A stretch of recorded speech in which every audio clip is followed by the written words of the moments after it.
सम्माननीय सभामुख महोदय, सर्वप्रथम त आज यो संसदको रोस्टममा आउँदै गर्दा देशले धेरै ठुलो क्षतिहरू बेहोरेको छ।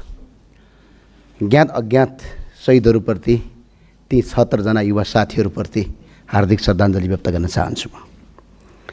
सम्माननीय सभामुखज्यू, माननीय सदस्यज्यूहरू सम्पूर्णमा हार्दिक मङ्गलमय शुभकामना व्यक्त गर्न चाहन्छु। नेपाल सरकारका सम्माननीय प्रधानमन्त्री बालेन्द्र शाह तथा उहाँको सम्पूर्ण मन्त्री परिषदलाई कार्य सफलताको हार्दिक मङ्गलमय शुभकामना व्यक्त गर्दछु। आज यस संसदको रोस्टरमा उभिँदै गर्दा मलाई झन्डै 3.5 वर्ष अघिको त्यो क्षण स्मरण भइरहेको छ। त्यति बेला पनि हामी यही संसदको रोस्टरमा उभिएर तत्कालीन सरकारलाई जनताप्रति उत्तरदायी बन्न, विधिको शासनको पालना गर्न, बहुमतको अहङ्कार नगर्न सचेत गराएका थियौँ। किनकि बहुमत क्षणिक हुन्छ, केही दिनको न्यानो मात्रै हो, स्थायी सत्य होइन बहुमत। तर दुर्भाग्यवश त्यो सरकारले जनताको आवाज सुनेन। परिणामस्वरूप केवल सरकार मात्रै ढलेन, देश नै अशान्तिको ज्वालामा होमियो।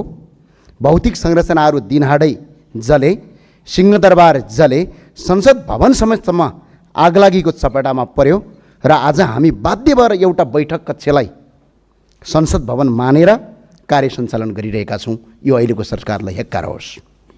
र सबभन्दा ठुलो कुरा, यसैबीच झन्डै 76 जना युवाहरू राष्ट्रका लागि आफ्नो अमूल्य जीवन बलिदान गरे। 2500 जनाभन्दा बढी नागरिकहरू घाइते भए, आज अपाङ्गा भए र राष्ट्रसेवक प्रहरीको समेत क्रूरतापूर्वक घाँटी रेटी हत्या गरियो। यसको निष्पक्ष छानबिन भएर कारबाही होस्, म यो सरकारलाई यो अपिल गर्न चाहन्छु। र साथसाथै यस्ता पीडादायी घटनाका बावजुद जनताको मतबाट स्थापित वर्तमान सरकार जनताको हितमा समर्पित होस्, म यही शुभकामना व्यक्त गर्न चाहन्छु। विगतका कमजोरीहरू नहदोरियुन् भन्ने आशा गर्दछु।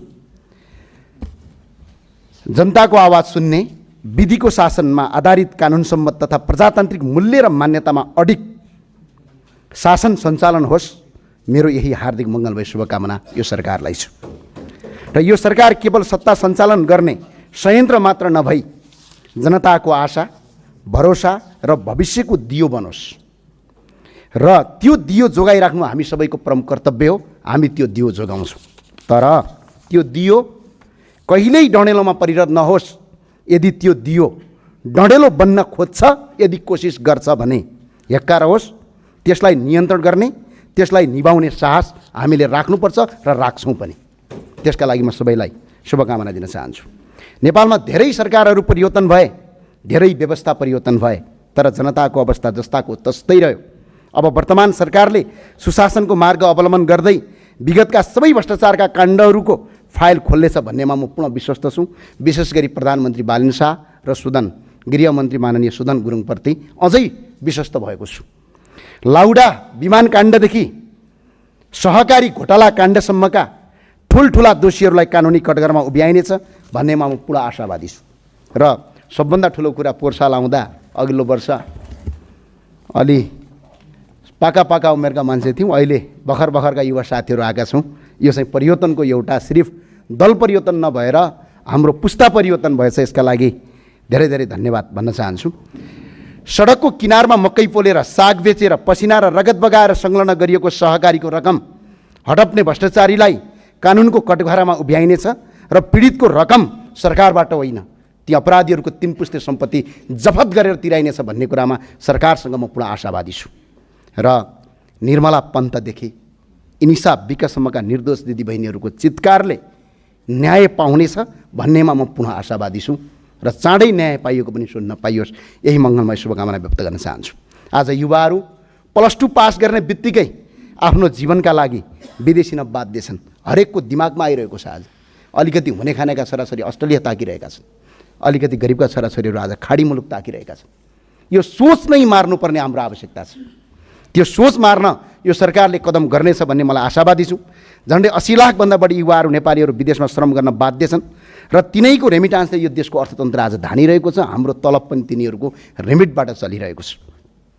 यो सरकारले स्वदेशमै रोजगारी सिर्जना गरी युवाहरूलाई आफ्नै भूमिमा भविष्य देख्ने वातावरण बनाउनु छ भन्ने कुरामा म पूर्ण विश्वस्त छु।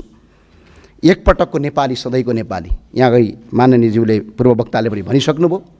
आज जसका पुर्खाले यो देश बनाए, जसका पुर्खाले आज अङ्ग्रेजसँग लडे, जसका पुर्खा तिब्बतसँग लडे, जसका पुर्खा मुगलसँग लडे, तिनका सन्तान आज विदेशी बनिरहेका छन्। एकपटकको नेपाली सधैँको नेपाली भन्ने नारालाई, नेपालको संविधानलाई पनि संशोधन गरेर नेपाली नागरिकता फेरि कायम गरियोस्। र यदि यो सरकारलाई त्यतिखेर बहुमतको आवश्यकता पर्छ, त्यतिखेर हामी तपाईँहरूको पछाडि उभिनेछौँ, 187 पुर्याउँछौँ। यसमा तपाईँहरू ढुक्कका साथ काम गर्नुहोस्। म तपाईँलाई यो अपिल गर्न चाहन्छु। हाम्रा किसानहरू जसले बाँझो जमिनलाई हराभरा बनाउँछ, आज विदेशी भूमिमा सस्तो मजदुर भएका छन्। आज किसान दाजुभाइहरू मजदुर बन्नुपर्ने बाध्यता छ। त्यो बाध्यताको अन्त्य गर्न हामी एकजुट हुनैपर्छ, हामी सँगसँगै जानैपर्छ। दलभन्दा ठुलो देश हो, मैले यो मान्यता राख्दछु। दलभन्दा ठुलो देश हो। यहाँ को काङ्ग्रेस, को एमाले, को रासपा, को रापरपा, को श्रम संस्कृति, को माओवादी या को तारो भन्ने होइन। हामी सबै नेपाली हो। यो दलगत स्वार्थ त्यागेर सुशासन र विधिको शासन र प्रजातान्त्रिक अभ्यासका लागि हामी एक ढिक्का हुनुपर्छ भन्ने मलाई लाग्छ र हामी एक ढिक्का हुन्छौँ पनि। र सम्माननीय सभामुख महोदय, देशका कतिपय क्षेत्रमा आज सुरुङ मार्गको कुरा भइरहेको छ। आधुनिक पूर्वाधार निर्माण भइरहेका छन्। कयौँ ठाउँमा तपाईँको आज पूर्वाधार विकासका कार्यक्रम अगाडि बढेका छन्, तर दूर सुदूर कर्णाली र अझै पिछडित क्षेत्रहरूमा अझै पनि कालोपत्रे सडक कस्तो हुन्छ भनेर त्यहाँका दाजुभाइले देख्न पाएका छैनन्। यो सरकारसँग म के आशा राख्छु भने यहाँभन्दा अगाडि गर्दै गरेका असमानताको अन्त्य गर्दै समान विकास सुरक्षित गर्नु वर्तमान सरकारको दायित्व भन्ने लाग्छ र त्यो दायित्व यो सरकारले पुरा गर्छ भन्ने कुरामा म पूर्ण आशावादी छु। सम्माननीय सभामुख महोदय, आज देश विश्व आज विभिन्न क्षेत्रहरू जस्तै युरोप, मध्यपूर्व र अमेरिका अशान्तिमा छन्। आज युद्ध भइरहेको छ, तर यहाँभन्दा अगाडिको सरकारले एउटा गलत निर्णय गरेको छ। हामीले असंलग्न परराष्ट्र नीतिको अवलम्बन गर्नुपर्छ र यसको प्रभाव नेपालमा पनि पर्न सक्छ। त्यसैले नेपालले असंलग्न परराष्ट्र नीति पञ्चशीलताको आधारमा सिद्धान्तमा अडिग रहँदै विश्वमा आफ्नो पहिचान सुदृढ गर्नुपर्छ। यो सरकारले यो गर्छ भन्ने कुरामा म दृढ विश्वास राख्दछु। आज अघिल्लो सरकारले के गल्ती गर्यो भने इरानका नागरिकलाई अराइभल भिसा दिदिन भन्न पाउँदैन, किनभने इरान पनि संयुक्त राष्ट्रसङ्घको सदस्य राष्ट्र हो। माननीय सदस्य, त्यो भए सम्माननीय सभामुख महोदय, म 2 मिनटमा सके सम्मानज्यू। अस्पतालको खर्च तिर्न नसकेर अहिले उपचार नपाएर मृत्युको मुखमा पुगेका छन्। कयौँ नागरिक अस्पतालको मुख पाएका छन्। यदि अस्पताल गयो भने त्यसको बिल तिर्न नसकेर फेरि बिरामी भएर फेरि त्यही अस्पतालमा बन्धक बन्नुपर्ने अवस्था छ। यसको अन्त्य हुन्छ भन्ने कुरा मैले सोचेको छु। र शिक्षामा व्यापक सुधार गर्नुपर्ने आवश्यकता छ। कसले कति डिग्री हासिल गर्यो, कतिले पिएचडी गर्यो, त्यो महत्त्वपूर्ण कुरा होइन, तर त्यसले सिकेको ज्ञान र सिप हाम्रो समाजका लागि कार्य भयो या भएन त्यो महत्त्वपूर्ण कुरा हो। पुरानो पाठ्यक्रम घोगन्ते शिक्षा र बेरोजगारी उत्पादन गर्ने थलो र प्रणालीको देशको भविष्यलाई अन्धकारतिर धकेलिरहेको छ। त्यसैले शिक्षा नीति र पाठ्यक्रमको आमूल परिवर्तन हुन्छ भन्ने कुरा म आशावादी छु। र देशमा आज 884 जना सांसद छु। 1 वर्षमा 1 खर्ब रुपैयाँ हामीले तपाईँको प्रदेश संरचना पाल्नुपर्ने अवस्था छ। यो परानीति दलका कार्यकर्तालाई सेटलमेन्ट गर्नका लागि ल्याइएको यो प्रदेश संरचना यही संसदबाट यही सरकारले खारेज गर्छ। यदि बहुमत पुगेन भने हामीले पनि सरकारमा थप गर्छौँ। 184 चाहिन्छ, 187 पुर्याउँछौँ। प्रदेश संरचना तत्काल खारेज गरियोस्। यो सरकारले त्यो नीति अगाडि बढाओस्। वार्षिक 1 खर्बभन्दा बढी जनताको कर आज प्रदेश संरचना नाममा खर्च भइरहेको छ। यो पैसा बचाइयोस्। म यही भन्न चाहन्छु।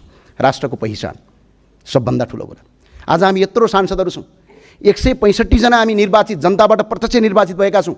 110 जना विभिन्न जात, वर्ण, क्षेत्र, लिङ्गका आधारमा हामी आज आफ्नो पहिचानका साथ आज यहाँ संसदमा स्थापित गर्छौँ। यो देशको पहिचान चाहिन्छ कि चाहिँदैन?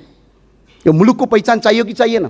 आज 81% हिन्दूहरूको देश हो। यो झन्डै 9% बुद्धिस्टको देश हो। 3% भन्दा बढी किराँत र 5% मुसलमानहरूको देश हो। यो हिन्दू, बुद्ध, किराँत सहितको वैदिक सनातन हिन्दू अधिराज्य नेपालको संविधानको तपाईँको धारा 4 धर्म निरपेक्षता होइन, धर्म सापेक्षता नेपाल गरियोस्, हिन्दू अधिराज्य घोषणा गरियोस्। यही अपिल गर्न चाहन्छु। सम्माननीय सभामुखज्यू, म अब जम्मा 30 सेकेन्डदेखि 50 सेकेन्ड 60 सेकेन्ड भनौँ अब सम्मानज्यू। नेपालको इतिहास राज संस्था र जनताबाट बनेको। आज जुन देशमा आज हामी उभिरहेका छौँ, यो राज संस्था र जनता मिलेर बनाएको देश हो। कुनै दलका नेता र कुनै कार्यकर्ताले बनाएको देश होइन। त्यो भएको हुनाले राष्ट्रिय एकता, स्थायित्व र ऐतिहासिक निर्णयताका लागि संवैधानिक राज संस्थाको पुनर्विचारबारे गम्भीर विमर्श गर्दै संवैधानिक राज संस्थाको स्थापना गर्ने कार्यमा सरकार अगाडि बढोस्, म यही भन्न चाहन्छु। र साथसाथै सबैलाई मेरो अपिल के छ भने प्रतिपक्ष यो सरकार सबको साझा रहोस्, हामी सबैको साझा रहौँ र अहिलेको सरकारलाई र हामी सबै सांसदलाई यो आज पहिलो बैठकको पहिलो दिन भएको हुँदा अझ रचनात्मक रूपमा अगाडि बढौँ। तपाईँ हामी सबैलाई र हामी लगायत सबैलाई हार्दिक मङ्गलमय शुभकामना व्यक्त गर्न चाहन्छु। जय राष्ट्रवाद, जय नेपाल, धन्यवाद।